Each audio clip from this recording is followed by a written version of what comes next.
there. Welcome back to Tiff Reads Books, where I read books and I talk to you about them. It is the last week of November. Well, we're going into the last week of November. I don't know how it got here.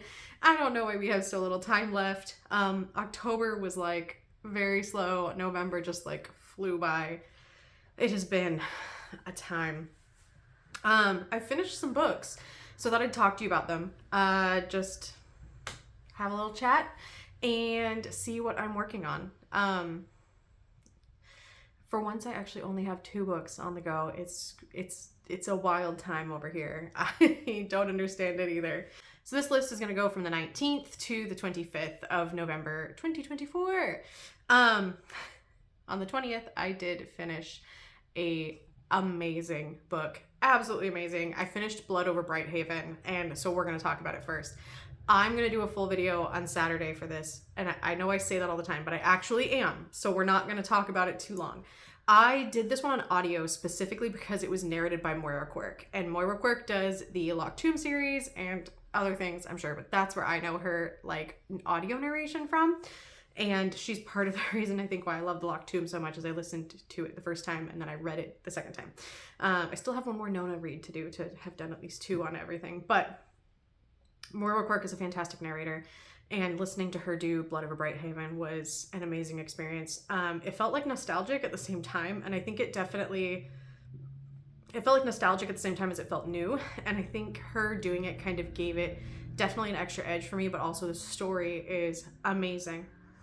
I don't think the synopses online do it justice, because I didn't really know a whole lot about this going in. It did come out last year as an independently published book.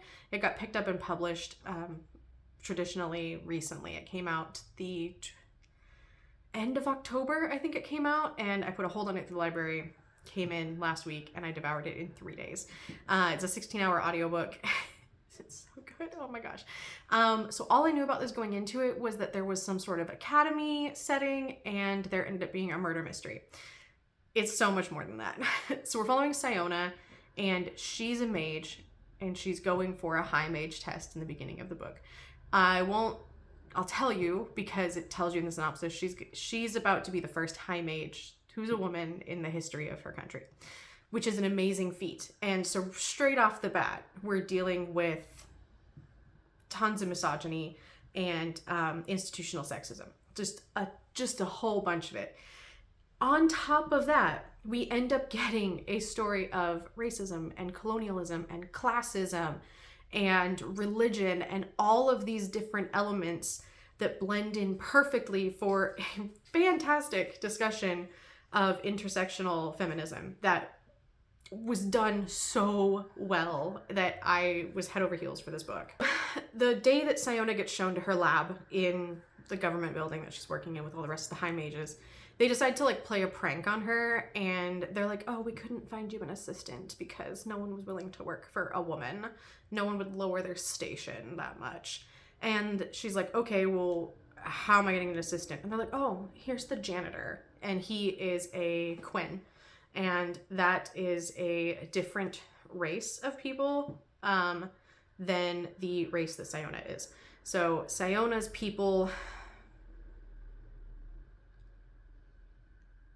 are Tiranish, and I couldn't remember the name of it. They live in this like circular city in the middle of the map, and the Quen people live outside of the map, outside of the city, and they're considered like barbaric and brutish, and they don't follow the proper religion. They have pagan gods. Instead of one single god, they follow multiple gods, so they're viewed as like stupid and uncivilized and all of these very negative things. And Siona is such an arrogant person that she's like, all right, fuck it, fine. And she takes on this guy as her assistant, and ends up basically having it forced upon her to reconcile that her views are incorrect. And there's a whole big arc with the exploitation of the Quen people in the city.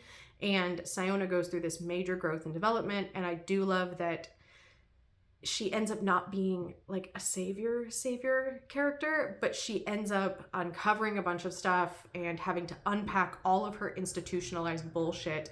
And it kind of is there to highlight how much white women hold up institutional racism and how much white women hold up the patriarchy by believing a lot of it. It was very well done. It was very well done. And it was doing all that without saying it. And I thought, I loved it. It goes along so well with coming off the back of C.L. Clarke's Unbroken. Like, yes, it goes along so well. So if you like Babel, I think you'll really like Blood Over Bright Haven. I actually think it does a lot of things better than Babel, which I know is like R.F. Kuang blasphemy, but I think it does a lot of that in such a more like subtle and like gut punching way. And I was just here for it. But I do think these two things are, if you like one, you'll like the other, very much so. I'm obsessed with it. I cannot wait to get myself a physical copy. I'm trying to decide if I want to wait and see if any of the Broken Binding special editions are available, or if I'm just gonna buy the gorgeous red-edged hardback. I haven't decided yet, but I'm going to get a physical copy and do a reread next year because I want to read it physically, and I want to like tab the shit out of this. It was so good. Okay, I'm gonna stop gushing about it. Full spoiler video, I think on Saturday I'll do a part unspoiler and a part spoiler, so stay tuned for that if you want to hear more about this book. The next day I decided that I had been sitting on The Invisible Life of Addie LaRue for way too long, and I was just going to knock it out. I wasn't enjoying it. I wasn't really getting on with it. It wasn't working for me. So I just I had the day off. We had a storm come through called a bomb cyclone, which is kind of like a hurricane, but not exactly. And we get them along the West Coast from time to time. This is not the first bomb cyclone I've lived through, and we had a lot of power outages. My work was out, but my home was not, so my work was canceled for 2 days, and I decided to spend the day cleaning and finishing Addie LaRue on audio. I did kind of a full spoiler thoughts vlog on the second half of that book, the whole book, but as I was listening to the second book, I kept stopping and giving my feedback. Essentially, I have given the breakdown of this book 3 times this month now. This will be the 4th time, I believe, I've given the breakdown of this book. The story follows Addie LaRue, who was alive in the 1700s in France, and in order to not have to marry a man that she didn't want to marry, she made a pact with a shadow daddy. And that pact that she made is that she could have a life that was hers. Essentially, she wouldn't, I don't remember the specific wording, but the wording got twisted to where nobody would ever remember her. And so that was her life of freedom, is that nobody would ever remember who she was. And so it came about that she couldn't make a lasting mark on the world either. And there was a big thing about that being kind of a major point.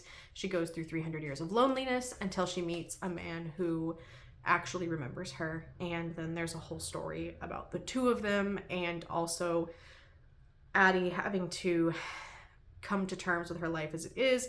And then there's an arc with her and the shadow daddy named Luke, and it just didn't do it for me.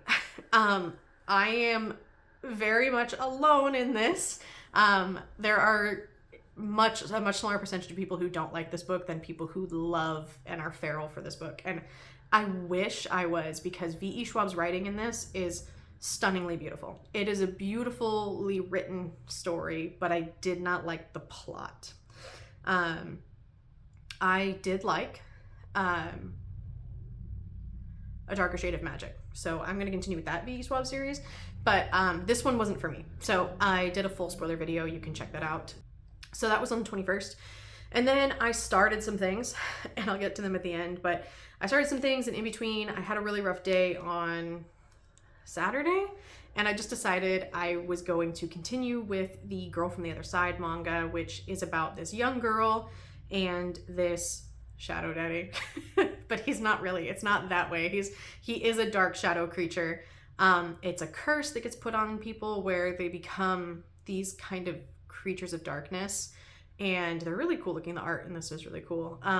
but it's contagious and it spreads, and there's a whole thing about needing souls, and this young girl for some reason seems immune to it in the beginning, and so we're kind of following her story with the shadow creature that she calls Teacher, who helps her and kind of guides her through the world. And I'm far enough along now that we're kind of getting more of the backstory on what's happening. Big events are happening. I just finished volume 8, and I think volumes 7 and 8 have been 5 stars for me. I think volume 5 was, can't remember which one, but the rest of them have been like solid 4s. It was just these few have done something I think that was much more special than the other ones did, where there was like a oh this is good, where before it was just like, oh yeah, I love these. I think they kind of blend cozy and dark together really well, and they do like these very good snippets of slice of life stuff in the midst of kind of a big overarching religious story. So I'm enjoying it. I finished A Freedom is a Constant Struggle by Angela Y. Davis. I listened to this on audio, and it's read by Angela Davis. I really enjoyed this. I think this is one that it would have been better immersion reading, like listening to it and reading at the same time. This is a collection of essays and transcripts from speeches that kind of breaks down her involvement with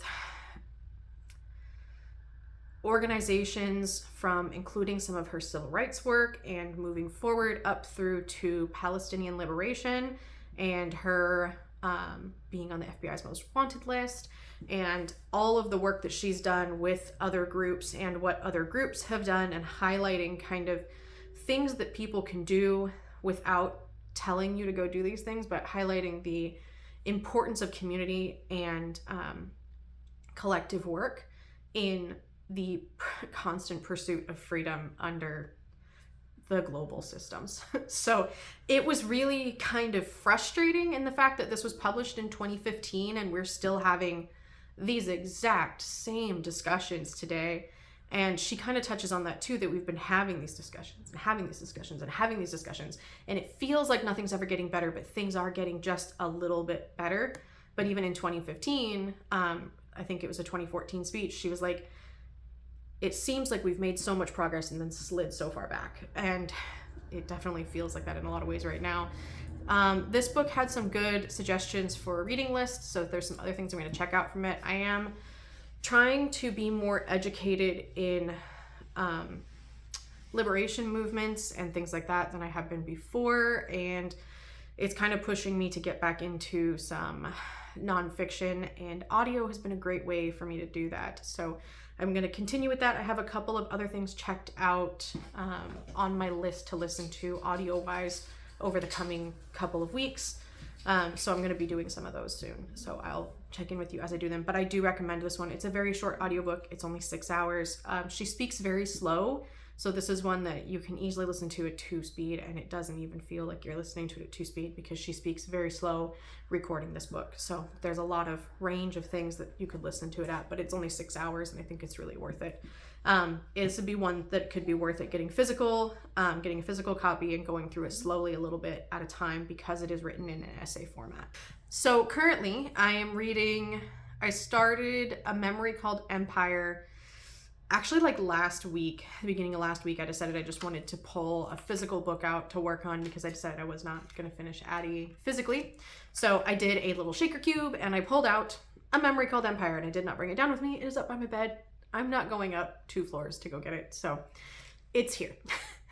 I'm 30% into that and I really want to read it tonight. So I'm going to get some chores done and then I'm going to go take a shower and read. I just really want to lay in bed and read.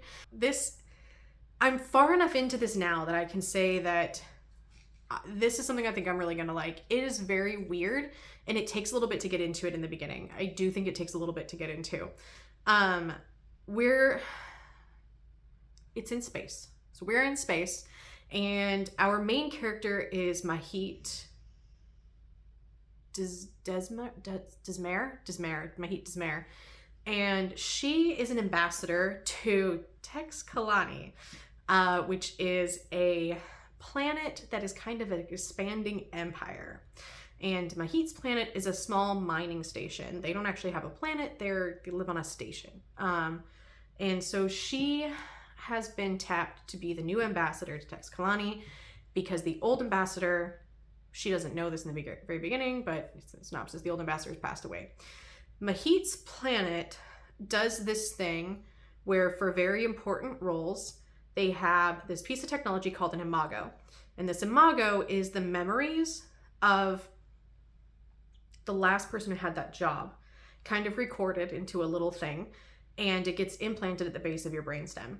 And then it contains essentially a snapshot of that person and everything that they knew. And it will start to blend together with your memories so that you get an integration of their memories and skills and abilities and yours. So it's kind of like updating a software system. It's very unusual, and it kind of makes you a little uncomfortable, but I think that's the point. So the problem is, Mahit got called out at such short notice that she doesn't have an up-to-date imago. She has one that's 15 years out of date that the old ambassador recorded when he'd only been on the planet for 5 years. So she has his memories until I think we know he's dead. She sees his dead body. He short circuits and disappears out of her brains. Now she's like, well, fuck, I'm here on my own. So getting all of that figured out was the kind of the confusing part, right? Once I got past that, this is a murder mystery in space.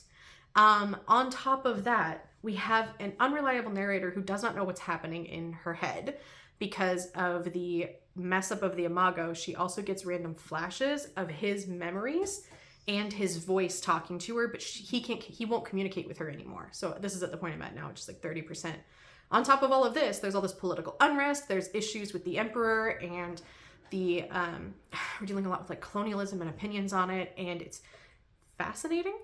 And I think if I've described this correctly and you've read Harrow the Ninth and you liked Harrow the Ninth, you would probably like this, and I think you know exactly why you would like this. So it's that brain thing.